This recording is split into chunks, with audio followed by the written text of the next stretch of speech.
Привет на всички! Днес ще си говорим за възможността да си подновите паролата за дневника Hive State.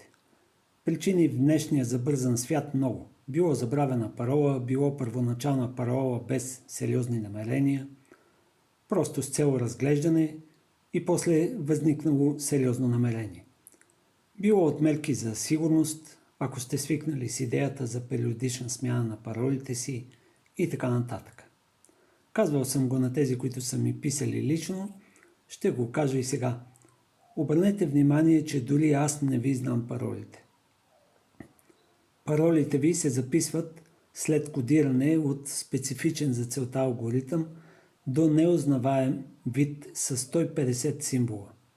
И това не е случайно. Паролата е форма на тайна и тя остава само при вас.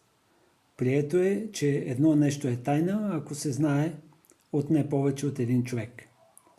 И така, за да смените или подновите паролата си за Hive State, трябва да докоснете линка с текст забравена парола на входа на дневника, тук долу, след което да посочите имейла, с който сте извършили вашата регистрация.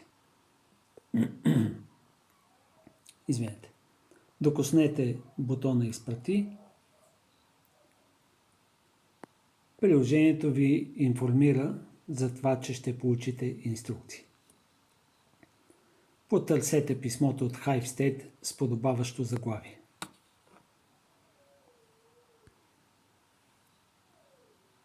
Ето, току-що. Отваряме писмото. Ако не се намира писмото в инбокса, то го потърсете в спам и отбележете, че това не е спам. Писмото ще отиде в инбокс, откъдето ще може да го отворите с пълната му функционалност. Писмото изглежда така, красиво, добре оформено и информативно. При докосване на бутона Смени паролата ще се стартира приложението и ще ви позиционира на страница за смяна на паролата. Тук трябва да въведете 2 пъти новата си парола. След това докоснете бутона Смени. Ако двете изписвания са еднакви, на екрана ще получите съобщение: паролата е сменена успешно. Да опитаме. Ала, бала, ала, бала. Докосваме Смени и ето. Паролата е сменена успешно. В противен случай съобщение ще получите, че двете пароли се различават и трябва да опитате отново.